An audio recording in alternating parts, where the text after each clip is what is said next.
से अंदाजा कर सकते हैं कि 67% लोग झोपड़पट्टियों में रह करके अपनी जिंदगी गुजार रहे हैं, जिनके पास बुनियादी सहूलतें भी नहीं, रोड नहीं है, गटर नहीं है, पानी की पाइपलाइन नहीं है, लाइट का इंतजाम नहीं है, सेहत आमा का कोई हेल्थ सेंटर नहीं है, इलाज और मुआवजे की कोई सहूलत नहीं।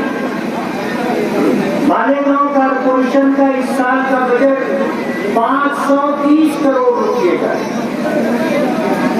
530 करोड़ रुपए में से 200 करोड़ रुपया जनरल फंड का होता है। ये 200 करोड़ रुपया लाइट पर, सेहत आमा, इलाज और मुआवजे के लिए, पानी के लिए, रोड और गटर की तामीर के लिए होता है। 200 करोड़ रुपया आप समझते हो किसे कहते हैं? 5 साल में 1000 करोड़ रुपया जनरल फंड से मालेगांव की बुनियादी जरूरतों पर खर्च किया जाता है। ईमानदारी की बात है, आप भी हिसाब और किताब जानते होंगे। 200 करोड़ रुपये में से अगर 100 करोड़ रुपया भी मालेगांव की गरीब आवाम की बुनियादी सहूलतों पर अगर खर्च किया जाता तो मालेगांव का नाम नक्शा कुछ और होता। सारे रोड बन चुके होते, गंदे पानी की निकासी का रास्ता, गटर बन चुकी होती, पीने के पानी की सहूलत घर घर मुहैया होती, इलाज और मुआवजे की सारी सहूलतें मालेगांव के गरीब आवाम को मुहैया हो जाती। कांग्रेस पार्टी पर एक खानदान एक जमाने से जो है काबिज है। 25-30 साल का अरसा गुजर चुका, किसी न किसी हीले बहाने से फिरका परस्तों से साज-बाज करके गांठ बना करके इक़्तिदार पर पहुंच जाते और कारपोरेशन का खजाना कहां कैसे सरक करके जाता है आप अंदाजा कर सकते। सिर्फ एक खानदान, और वो भी ये चाहता है कि कांग्रेस पार्टी में किसी दूसरे को कोई ओहदा न मिले, कोई ऐसा ओहदा जो करीबी ओहदा हो और पार्टी में उसका कद बढ़ने लगे और कांग्रेस पार्टी जो महाराष्ट्र के जिम्मेदारान है उन तक उनका नाम पहुंचे। किसी शख्स को कभी उन्होंने ऐसा ओहदा नहीं दिया। मैं आपको मिसाल दूंगा, आप अंदाजा कर सकते हैं। हमारे माजी आमदार शेख हसीन साहब ने पता नहीं किस प्रोग्राम के तहत कांग्रेस पार्टी छोड़ करके एनसीपी में प्रवेश किया। आज एनसीपी में आने के बाद वो कितने ओहदे बांट रहे पता है ना आपको, कितने ओहदे बांटे जा रहे हैं। मेरा सवाल है और आपसे मेरा सवाल है कि जब कांग्रेस पार्टी में थे, आज उनके वालिद मोहतरम कांग्रेस पार्टी के सदर हैं, कारपोरेशन जिले सदर के बराबर उनका दर्जा है।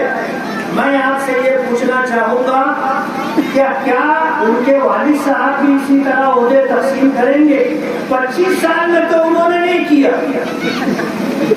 किसी को कोई ओहदा नहीं दिया। कांग्रेस पार्टी में बस रहे तो वही रहे, किसी और को फलने फूलने का मौका नहीं दिया। लंबी गुफ्तगू मैं नहीं करना चाहता, मैं ये चाहता हूं कि आप उनके बारे में संजीदगी से सोचें कि अगर कांग्रेस पार्टी में थे तो लोगों को ओहदा क्यों नहीं दिया, और आज बेटा कांग्रेस पार्टी छोड़ करके एनसीपी में आया है तो वो ओहदे इस तरह बांट रहा है जैसे अंधा रेवड़ी बांटता है, होलसेल में ओहदा।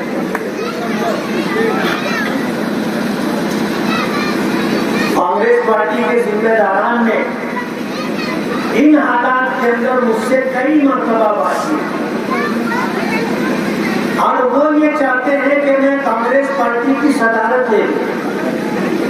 मैंने उनसे कहा कि कांग्रेस पार्टी के सदर तो आज मौजूद है, तो वरिष्ठ लोगों ने ये बात कही, ऐसा कैसे होगा कि बेटा एनसीपी की सदारत लिए बैठा हो और बाप कांग्रेस की सदारत लेकर के बैठा हो। बोले ये बात भी जो है उधर ही जाने वाला है। कांग्रेस पार्टी के जिम्मेदारों को कांग्रेस की फिक्र पड़ गई, क्या कांग्रेस पार्टी का मालेगांव में क्या होगा। घूम फिर करके कई मरतबा उन्होंने मुझसे राब्ता किया कि आप मालेगांव की सदारत ले लो।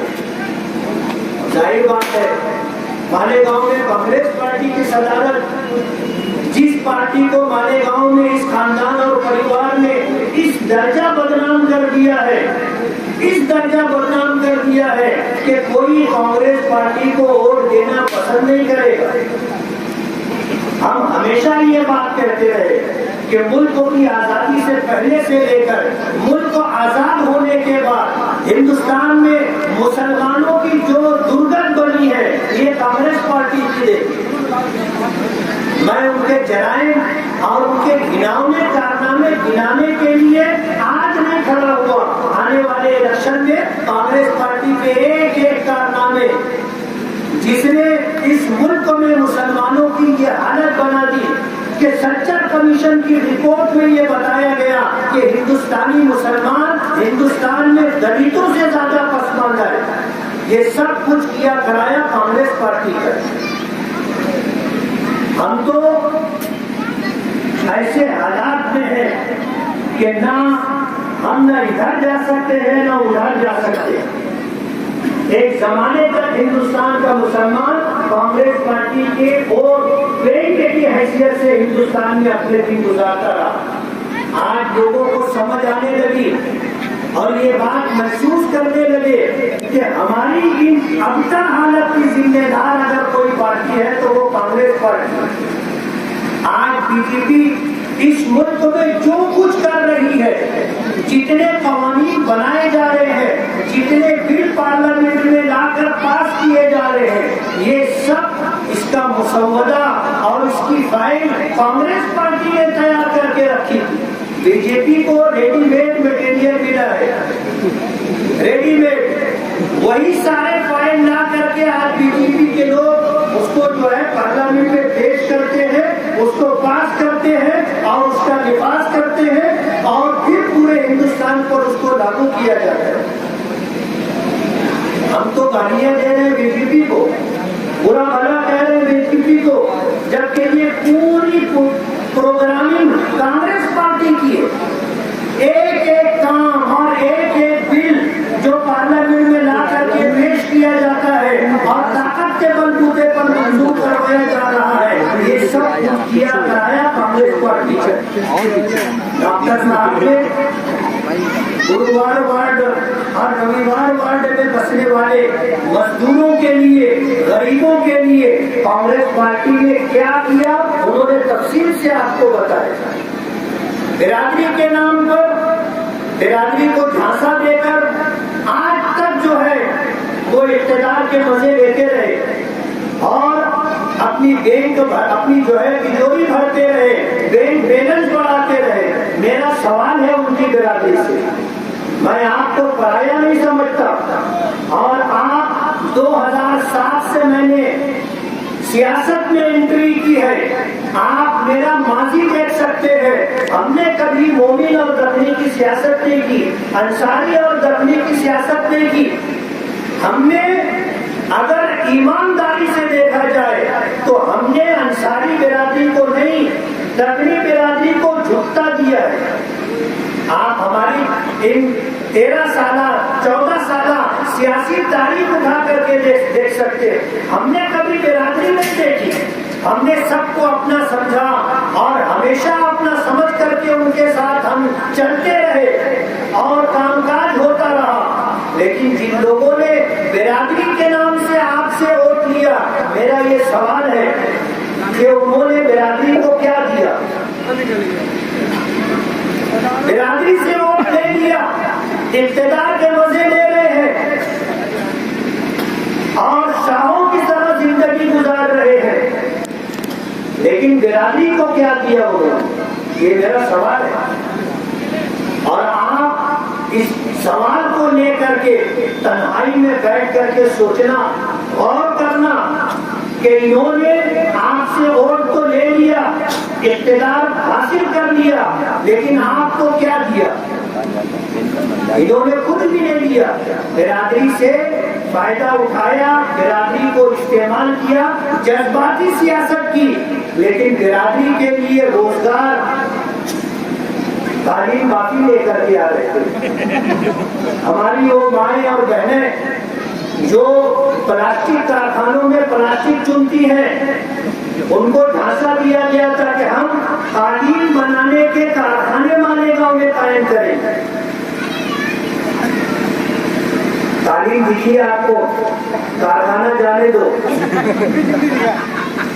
कारखाना जाने दो, कालीन दिखी। चलो बाहर से ला करके अगर कालीन दिखा दिए होते तो सबर आ जाता। सिर्फ झांसा देना और ऐसे आप दिखाना जिसकी ताबीर भी नहीं, हमेशा से इनका काम रहा है। और इन्होंने मालेगांव का वो इस्तेहसाल किया है कि अगर ये हिसाब और किताब देने पर आएंगे तो इनकी गाड़ी निकल नहीं सके। मैं कोई तफसीली बात नहीं करना चाहता।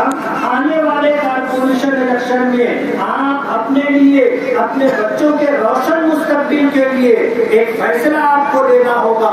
आपने जिनको 25 साल से आजमाया है, किसी ने कहा है कि आजमुदन खतास्त के आजमाए हुए को आजमाना, ये बहुत बड़ी गलती।